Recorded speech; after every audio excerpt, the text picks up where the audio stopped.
that is a bit dubious, let's just ban it, isn't it? There's a view in certain sections of the Muslim community. So, but at the end of the day, you can use it's like any other medium, TV, internet, whatever it is, Facebook. You can use all these things in a halal way or a haram way, a good way or a bad way, isn't it? But there's actually a rich, Islamic tradition of poetry, and even if we just look at some of the Sahabas, we were talking about this earlier, there are some Sahabas who were poets. Exactly. Umar Anhu was amazing at poetry. He was someone who collected it, who, they're all involved in this. Our scholars, so many of them. Imam Shafi'i was a very famous poet as well. That's it. But one thing that I find funny is, they're making an issue of the possibility of banning a poetry club, but then there are so many issues that, that you have in Afghanistan that are really massive, that need to be dealt with. And, it's really not putting into perspective the things that are going on. Absolutely. I mean, why highlight just this bit about it's poetry? Literally a country in chaos. Well, I'm sure there's so much other problems to be covered. I'm sure you've got drone attacks, so many other things. People are dying every day. Context. Jazakallah khair for that, sisters. Alhamdulillah, great discussion as ever. Before we move to a break, we do have a poll for all of our sisters watching. This week we're asking you, is it hard to hold on to our Muslim values living in a Western society? All you have to do is go onto our website, www.islamchannel.tv/programs, and you can cast your vote there. We'll be revealing the poll results on Thursday, so do let others know about it and get your opinion in, inshallah. Stay tuned. After the break, we'll be discussing breast cancer awareness. We'll see you in just a few minutes. Assalamu alaikum wa rahmatullahi wa barakatuhu.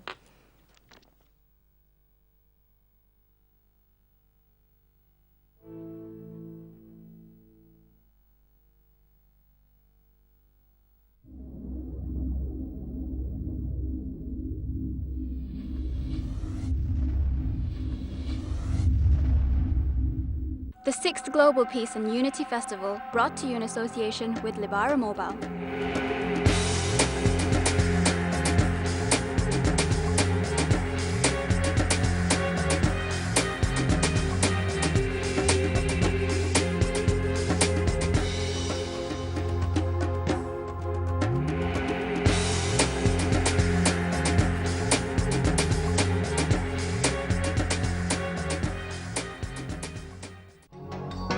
Naturally restore, relieve, refresh and protect your skin with Medina Healthcare's Heavenly Moisture Face Cream.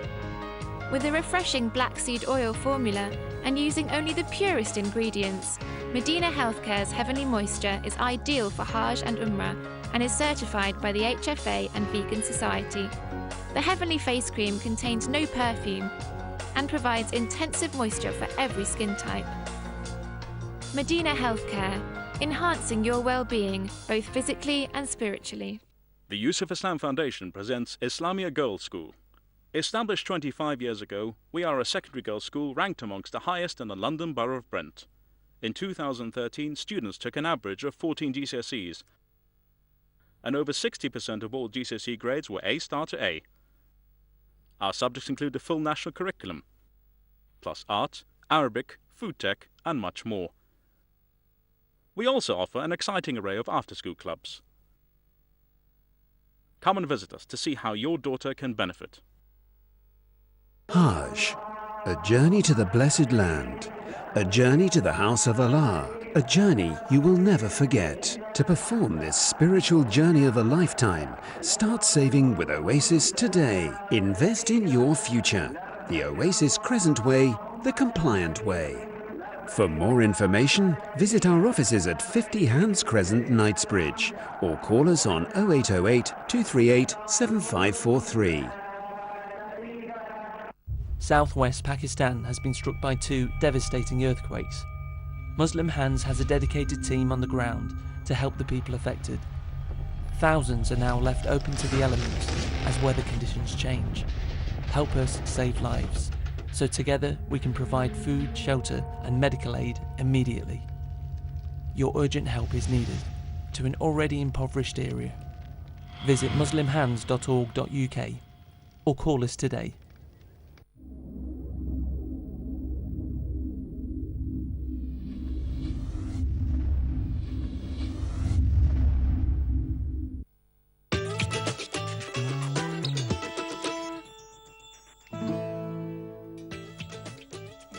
Assalamu Assalamu alaikum wa rahmatullahi wa barakatuhu, and welcome back. You're watching Women's AM with myself, Hassana, and on the panel joining me today we have Sister Zainab, Sister Shahina, and of course Sister Ayan. Well, alhamdulillah, moving on now to today's topic, let's go straight to her views, where today we discuss breast cancer awareness.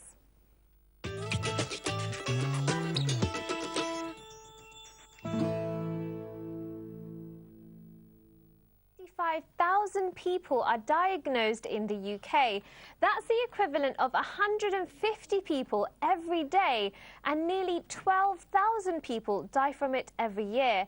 Despite these figures, just over half of the Muslim population attend breast screening. Why is that figure so low? Islamically, we are responsible to Allah subhanahu wa ta'ala for the care that we take of our bodies. The Prophet sallallahu alaihi wasallam advised us to take benefits of our health before sickness. There are no guarantees in life. Just as we cannot guarantee how long we have on this earth, we do not know how our health is going to fare during this time. Today in Breast Cancer Awareness Week, we discuss the issue of breast cancer and why we as Muslim women are not taking this seriously enough. Let's take a look at this clip on the matter.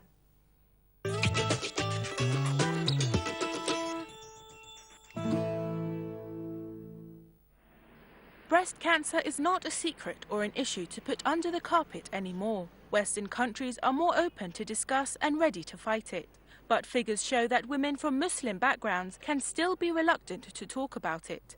The Jordan Breast Cancer Programme has launched a month-long campaign to promote breast cancer awareness, coinciding with an international awareness campaign. In every campaign, our main goal is to reaffirm the importance of early detection of breast cancer and to encourage women to get screened regularly.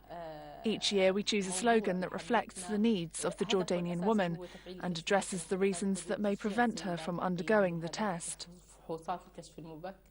First launched in 2008, the campaign uses various media, including TV and radio programs, magazines and newspaper articles, and posters to reach as many people as possible. Khatamish says research shows various factors preventing women from seeking screening. The reasons given were, I am busy, I have to take care of my kids, I have to look after my house, or I'm busy at work and can't take time off for the test.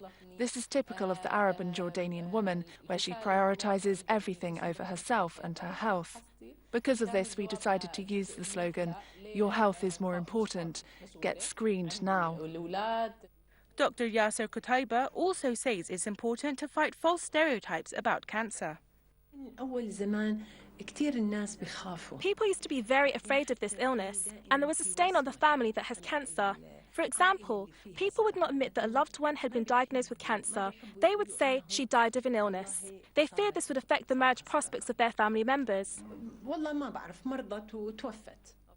One breast cancer patient, Melody Barry, insists on the importance of early screening. I hope people will change their perception of cancer. The word cancer is not directly linked to death. Take me as an example.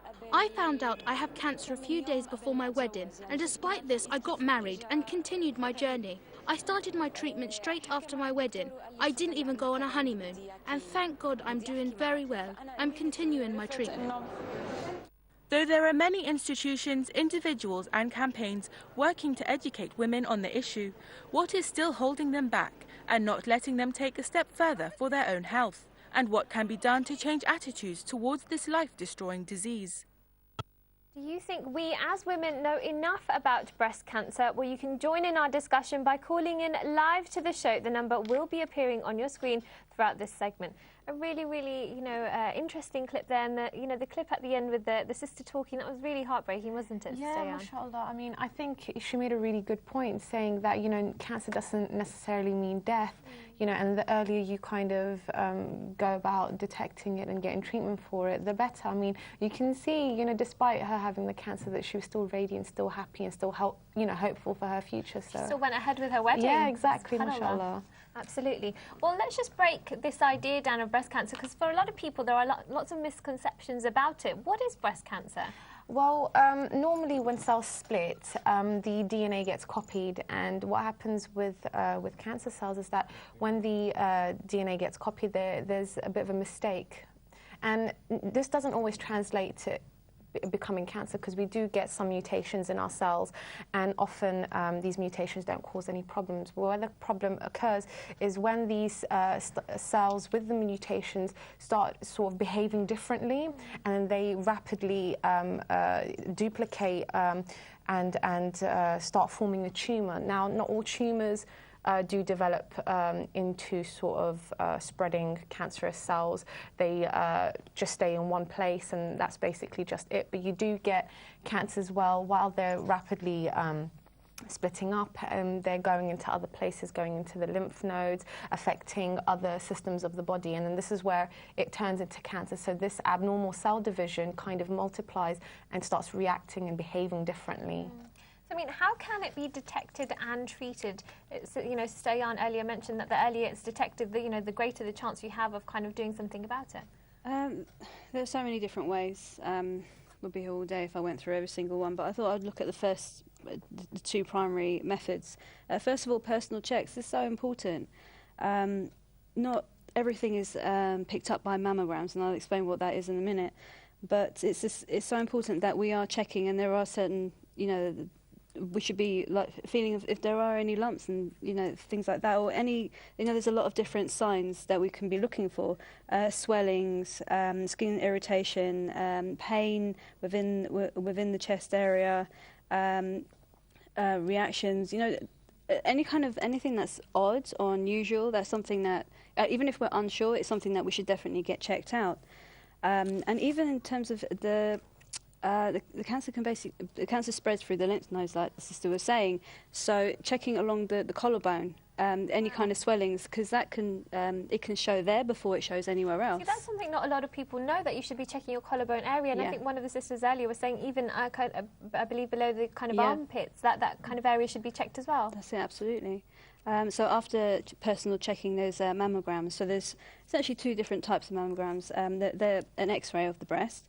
There's diagnostic mammograms and screening mammograms. So if the doctors know that you have a history of this, so genetically through your parents or aunts and uncles, things like that, then you should be going for these checks anyway, these X-rays. And then, so depending on which one you go for, and lots of women just go for regular checkups anyway. They will scan you from a number of different angles, and it's very effective. Absolutely. So we talked about early detection, and we mentioned some treatment options there. Sister Shahina, let's come to you. Islamically, what is our responsibility? We mentioned in the introduction that we have to take care of our bodies. This is something that has been entrusted to us by Allah subhanahu wa ta'ala. So, how does this work out? We know the hadith that says, verily your body has a right over you. So, we don't own our body. This is a trust from Allah subhanahu wa ta'ala. So we need to fulfill our responsibility towards it and look after it.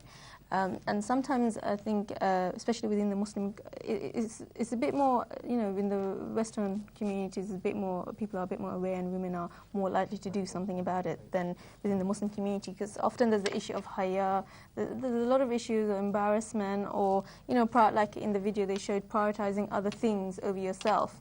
But like I said, it's a trust from Allah, and your body has a right over you, and you should look after it and do everything within your capability to do what needs to be done. And the thing, it's not a small thing. If you're not looking after your body, if you're not looking after your health, if you come down with issues, at the end of the day, all the things that you're prioritizing, all of that's going to go down the drain.